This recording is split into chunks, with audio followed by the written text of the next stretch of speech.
संख्या रोज लगभग में 200-300 लोग व्यक्तिगत मिलने के लिए आते हैं, लेकिन उपेक्षा का शिकार नहीं। हमने सोचा कि सिद्ध महापुरुषों का जब चरण पड़ता है तो जब कंकड़ पत्थर से लगता है तो वो महापुरुषों के चरण को स्पर्श करते ही, आपने शास्त्रों में सुना है कि वो युवती नारी का रूप धारण करती है। दुर्जन स्थान पे पहुंचने के बाद महात्मा उसको उपवन बना देता है, वृंदावन स्वरूप हो जाता है। मुझको विश्वास है कि महाराज श्री इस पावन धरती पे आए, आपने बहुत बड़ी कृपा की है, जो मैं कभी ऐसा विश्वास नहीं करता था कि महाराज श्री मेरी एक बार में ही मेरी बात को मान लेंगे। मैं बड़े सरलता से गया, महाराज से कोशिश किया, महाराज जी आपको मैं बुलाना चाहता हूँ। उन्होंने कहा कोई बात नहीं, हम आ जाएंगे। संत देखने में थोड़ा सा कट्टर हो सकते हैं, कठोर हो सकते हैं, लेकिन उनका हृदय फूलों से भी ज्यादा कोमल हो सकता है। महाराज जी ने बहुत अपार कृपा की इस जमीन के ऊपर, इस धरा के ऊपर। ये महाराज जी 500 वर्षों से पहले इस मंदिर की स्थापना हुई और तब से आज तक ऐसे वीराना पड़ा था। गुरु जी पूज्य महाराज बाबा श्री कटकदास जी महाराज 1995 में इस जमीन का कायाकल्प करना शुरू किया और आज यहाँ पे इतनी व्यवस्था इन कार्यकर्ताओं की वजह से कि कोई 5000 लोग आ जाए तो मेरे लिए कोई दिक्कत नहीं। बड़े आराम से हम उनको 10 दिन तक भोजन करा सकते हैं, उनको 10 दिन तक बैठा सकते हैं, खिला सकते हैं, उनका पूरा व्यवस्था सुनिश्चित कर सकते हैं। ये केवल एक कार्यकर्ताओं के भक्त है। ये बहुत बेहद क्षेत्र था महाराज। यहाँ पे धर्म का नाम कहीं कुछ नहीं, कोई जानता ही नहीं, क्योंकि सारे लोग चाहे वो राजनेता हो और चाहे वो सन्यासी जगत के लोग अपने धर्म से सब लोग हट गए। तमाम प्रकार के संगठनों ने इस क्षेत्र पर व्यवस्था अपना बनाया, चाहे वो खुले मन से कहना ठीक नहीं है।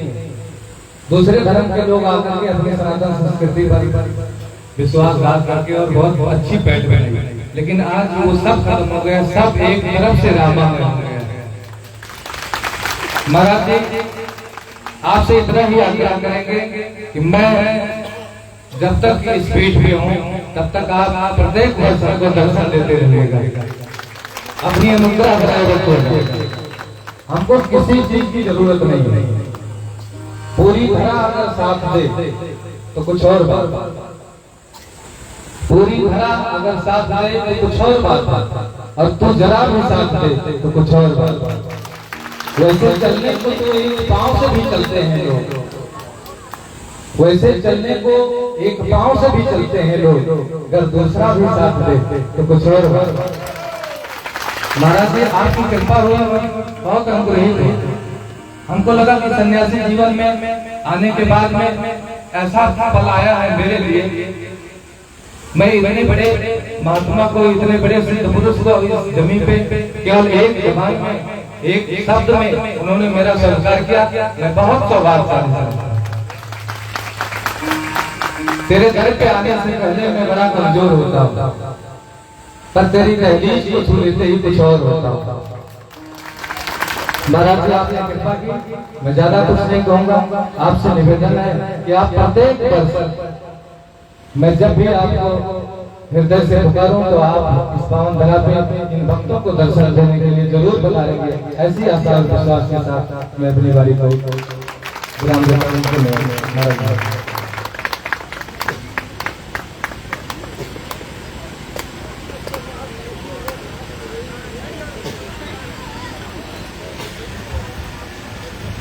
धन्यवाद छोटे बाबा, आप अपने हृदय के उद्गार महाराज श्री के चरणों में अर्पित किए। साधक का ही होता है, सनवतन जलते रहो तुम उम्र की ऊंची शिखा पर स्वयं को तिल तिल जलाकर दीप बनना ही कठिन है। तब तपस्या के सहारे इंद्र बनना भी सरल है, पर स्वर्ग का ऐश्वर्य पाकर मत भुलाना ही कठिन है। साधना का पथ कठिन है, साधना का पथ कठिन है। और जिनके लिए आप पल के बिछाए कई दिनों से इंतजार कर रहे हो, आज वह महामंडलेश्वर जी साक्षी जी महाराज हम सबके सामने संबंधित हैं। मैं मनसासीन है, मैं चाहूंगा महाराज श्री आकर के आप सबको अपने वक्तव्यों से ओतप्रोत करें। सादर धन्यवाद महाराज श्री।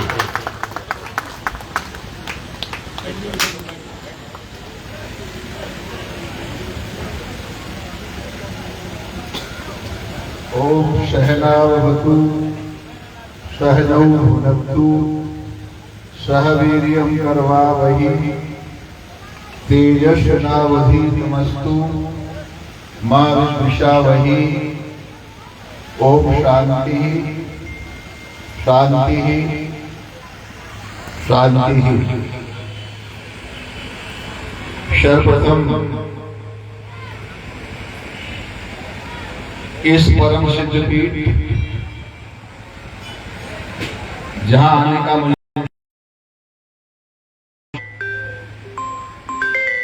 इस पीठ के पीठाधीश्वर छोटे बाबा का भी मैं हृदय से साधुवाद करूंगा कि उन्होंने मुझे यहाँ बुलाने का कार्य किया और मुझे उससे हमारे योगी जी कार्य करवा दो। वो भी भगवान का बहुत भक्त है। आ रही मंच और मंच पर हमारी पार्टी के पदाधिकारीगण, प्रतिनिधिगण, पत्रकार बंधुओं, आदरणीय सुरक्षाकर्मियों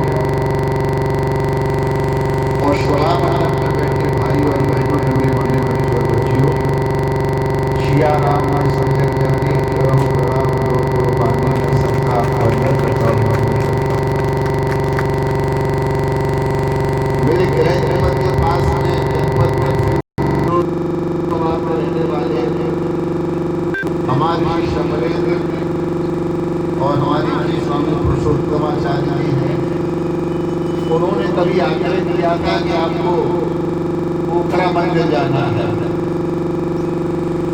मैं शनिवार इतवार उन्नाव रहता हूँ, तो मैंने कहा तब तो हमें वचनबद्ध होना पड़ा कि अब तो आना ही पड़ेगा। तो मैंने कहा मैं निश्चित रूप से इस बार आपके यहाँ आऊँगा, लेकिन व्यस्तता के क्रम में मेरा 5 दिवसीय कार्यक्रम लग गया महाराष्ट्र में। तो कल मैं महाराष्ट्र नासिक में था, तब जी महाराज की शरण में सोच रहा था कैसे पहुंचूंगा। तो वहां से गया औरंगाबाद, औरंगाबाद से हवाई जहाज पकड़ करके आया मैं दिल्ली, अभी दिल्ली से हवाई जहाज पकड़ के आया लखनऊ, और लखनऊ से गाड़ियां पकड़ के फिर मैं आपके यहाँ आया। तो मुझे लगता है कि हम ठीक है जो 500 वर्ष की चर्चा कर रहे हैं, मुझे लगता है सिद्धपीठ उससे भी और पुराना है। और वही ज्वालाजी माता जी की कृपा है कि मुझे इतनी दूर से खींच करके वहां से कहाँ से महाराष्ट्र में आपके बीच में ले आए, और अभी यहाँ से जाके लखनऊ फिर ट्रेन पकड़ करके मुझे दिल्ली जाना, और दिल्ली से फिर उत्तराखंड ऋषिकेश जाना है। बड़ा व्यस्ततम जीवन है, व्यस्ततम कार्यक्रम रहता है। और बड़ा आश्चर्य की बात है कि मैं सहसा इस सिद्ध पीठ पर प्रांगण में आप सबके मध्य में आ गया। भाई और बहनों, नन्हे मुन्ने बच्चों, जैसा कि छोटे बाबा कह रहे हैं, बहुत लंबे कालखंड से धर्म विरोधी लोगों ने हमारे धर्म को नष्ट करने का प्रयास किया, और आजादी के बाद ये लिखने की क्षमता वामपंथियों के हाथ में गई। उन वामपंथियों ने ये ऋषि भूमि, कृषि भूमि, पूरे इतिहास को जो तोड़ने मरोड़ने का काम किया, सत्य को सामने नहीं आने दिया। ये तो मैं भगवान की कृपा कहूंगा, द्वादश ज्योतिर्लिंगों की कृपा कहूंगा, प्रभु श्री राम बांके बिहारी की कृपा कहूंगा कि भगवान की कृपा से भारत के प्रधानमंत्री कृषि पर कि ऐसा धर्मनिष्ठ नेता बैठा है और आपके प्रदेश में एक योगी मुख्यमंत्री के रूप में बैठे हैं। अब दूध का दूध पानी का पानी होने लगा। सत्य क्या है, असत्य क्या है? नंदी की तपस्या सफलीभूत हो रही है, भगवान शंकर अपने आप प्रकट हो रहे हैं। अयोध्या का निशान विश्व का सबसे गगनचुंबी मंदिर। लोग कह रहे थे एक ईंट भी रखी तो खून की नदियां बह जाएंगी, एक बूंद भी तो नहीं गिरा कहीं पर, और विश्व का सबसे बड़ा गगनचुंबी मंदिर अयोध्या में बनने लगा। ज्ञान पापी भगवान प्रकट हो गए। मथुरा की सुनवाई बहुत जल्दी हो रही है। कुतुब मीनार का मामला भी कोर्ट में चला गया है। ये सरकार भी किसी के विरोध में नहीं, योगी भी किसी के विरोध में नहीं है, मोदी भी किसी के विरोध में नहीं, पर उद्घाटित होना चाहिए।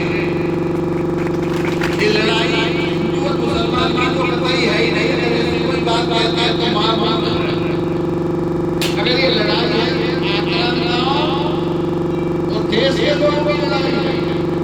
आक्रांताओं ने आकर के यहाँ पर धर्म को नष्ट करने का काम किया, हिंदू को भी मारा, मुसलमान को भी मारा। आपको नहीं याद है फैजाबाद में जिस फांसी पर पंडित बिस्मिल झूले थे, उसी फांसी पर 10 लाख भी लटकाया गया। लेकिन अब देश ने गड़बड़ बदल दिया है, देश की जनता ने गड़बड़ बदल दिया है। ये देश राष्ट्रवाद की धारा पर चल पड़ा है और मोदी को कहते हैं प्रथम राष्ट्र। पहले हमारे लिए देश है, हम तो उस संगठन के लोग हैं। तेरा हम रहेगा, हम दिन दयाल रहे, हम परिवार की राजनीति करने वाले लोग नहीं हैं, हम जातिवाद की राजनीति करने वाले लोग नहीं हैं, हम राष्ट्रवाद की राजनीति करने वाले लोग हैं, हम जनता की राजनीति करने वाले लोग हैं। इस देश में सबका साथ, सबका विकास, सबका विश्वास, सबका कल्याण, इस महामंत्र के साथ सबका कल्याण करना चाहते हैं। जैसा कि हमारे मंत्र में लिखा है, सर्वे भवन्तु सुखिनः, सर्वे सन्तु निरामयाः, सर्वे भद्राणि पश्यन्तु मा कश्चित्। हिंदुस्तान का महात्माओं का जहां से कहा जाता है विश्व का, बोलो ना, पतला बंधु इकलौते हम हैं धरती पर, तो हम कहते हैं विश्व का। अमेरिका तो नहीं कहता, पाकिस्तान तो नहीं कहता, अफगानिस्तान तो नहीं कहता, ईरान तो नहीं कहता, बांग्लादेश तो नहीं कहता। धरती पर इकलौता हिंदुस्तान है और हिंदुस्तान के साथ हम हैं जो हम मन से कहते हैं विश्व का। प्राणियों में सद्भावना हो, हम विश्व के कल्याण की बात करते हैं, प्राणियों की सद्भावना की बात करते हैं। इकलौते हम हैं, हमने विश्व के स्वास्थ्य की चिंता की, तब हमने एक योगा दिन निश्चित किया और सारे विश्व में मान लिया। क्या हिंदू क्या मुसलमान सब 1 जून को योग करने में लग जाते हैं। तो हम विश्व के कल्याण की बात हमारे वैदिक परंपरा से हो सकते हैं, ऋषि परंपरा से हो सकते हैं, साधु संतों की परंपरा से हो सकते हैं। इतना बढ़िया पुराना सिद्धपीठ और इसी का प्रताप है। और हमारे छोटे महाराज, छोटे बाबा, इन्हीं का प्रताप है। मुझ जैसा व्यस्ततम व्यक्ति आज आपके मध्य में खड़ा है, तो मुझे लगता है श्रद्धा से आके मां ज्वाला के चरणों प्रणाम करके जो मांगोगे वो मिलेगा। कोई केदारनाथ जाता है, कोई बद्रीनाथ जाता है, गंगोत्री जाते हैं, यमुनोत्री जाते हैं, आपको तो सब यही मिलने वाला। और याद रखना संसार में जीव जब आता है अकेला आता है, खुले हाथ मुट्ठी बांध करके आता है, और जब जाता है तो हाथ पसारे जाता है, खाली आ जाता है। लेकिन धर्मान वो गच्छति वैकुंठम, संसार से जीव जाता है तो उसका धर्म, उसका कर्म, उसका पुण्य वही साथ में जाता है, और वो साथ में जाता नहीं। एक आक्रांता हुआ जो हिंदुस्तान में भी आया था, उसका नाम था सिकंदर। दुर्भाग्यशाली धरती पर कोई पैदा नहीं हुआ, क्योंकि सिकंदर ने रुपया के लिए, पैसा के लिए, जल के लिए, जमीन के लिए खून की नदियां बहा दी। दुनिया छोड़ के जाने लगा तो हीरा जवाहरात से कहा कि अरे मेरे फकरे जहां अब साथ में चलना जरा, मैंने तेरे लिए खून की नदियां बहाई, चलो मेरे साथ। तब लक्ष्मी ने यूं कहा हसरत भरी आवाज से, मैं थी साथ इस जहां की वो मुल्क है दूसरा, मैं आपके साथ अपना नहीं चल सकते। तो वसीयत लिखी सिकंदर ने कि जब मेरे प्राण निकल जाए, मैं मर जाऊं, और मेरा जब जनाजा हो तो जनाजे से हाथ मेरे बाहर कर देना, कोई गली कोई पूछा ऐसा मत छोड़ना जहां मेरा जनाजा न घुमाया जाए। तब एक शायर ने कहा इकट्ठे कर जहां के जर सभी मुल्कों के मालिक हैं, और सिकंदर जब गया दुनिया से दोनों, सिकंदर जब गया दुनिया से दोनों हाथ खाली थे, सिकंदर नहीं ले गया। मित्रों आप क्या लेके जा सकते हैं? प्राण निकलने के बाद हाथ में अंगूठी होगी, गले में लर होगी, पैरों में बिछिया होगा, वो भी घर वाले बोलो ना, वो छोड़ेगा क्या? वो भी उतार लेगा। वो तो नहा धुला करके कफन को एक बहाना है, नंगा करके देख दे, कुछ ले तो नहीं जा रहा है, सारे आधार उतार लिया जाए, कुछ भी लेके नहीं जा सकते।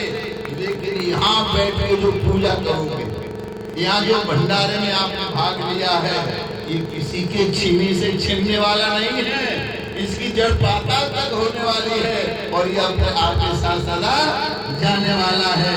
इसलिए किसी को दिखाने के लिए नहीं, अपने कल्याण के लिए, परमार्थ के लिए इस पीठ पर आइए, छोटे बाबा के पास आइए, यहाँ आके भजन करिए, पूजा करिए, दान करिए, धर्म करिए। आपसे तो बड़ा लंबा चौड़ा वचन मांगा छोटे बाबा ने, व्यस्त बहुत रहता हूँ, फिर भी मैं प्रयास करूंगा, समय निकलेगा तो हर साल आने का प्रयास करूंगा। वचन के बाद तो बंद जाता हूँ, तो मेरा प्रयास होगा कि समयानुसार। बहुत अच्छी जगह लगी मुझे तो, ये तो बहुत सुंदर स्थान है, यहाँ तो लगता है यार आपको रुकना चाहिए, आनंद करना चाहिए, बहुत अच्छी जगह है। आप लोग सौभाग्यशाली हो, या आप लोगों को आकर के साधना करनी चाहिए, पूजा करनी चाहिए, सेवा करनी चाहिए। बहुत ज्यादा समय नहीं लेता हुआ मैं योगी जी का, छोटे बाबा का, और यहाँ के जो कार्यकर्ता हैं, जिन कार्यकर्ताओं की हमारे छोटे बाबा ने बहुत प्रशंसा की, उनके बल पर, उनकी ताकत पर ये भंडारा, ये नाश्ता, ये कार्यक्रम इतना बढ़िया सब कुछ हुआ है। मैं भगवान से प्रार्थना करूंगा उन कार्यकर्ता को भगवान शक्ति दें, सामर्थ्य दें, और भी ताकत दें की सेवा कर सकें, छोटे बाबा की सेवा कर सकें। और अगर यहाँ की स्थितियाँ मेरे पास आती रहेंगी कि साक्षी महाराज आपके कहने का असर हुआ, तो फिर मैं भी आने का प्रयास करता रहूंगा।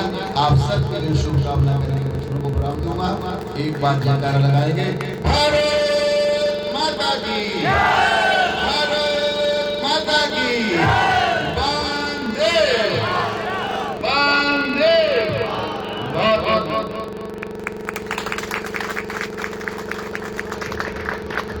बहुत बहुत धन्यवाद महाराज श्री, आपके उद्बोधन में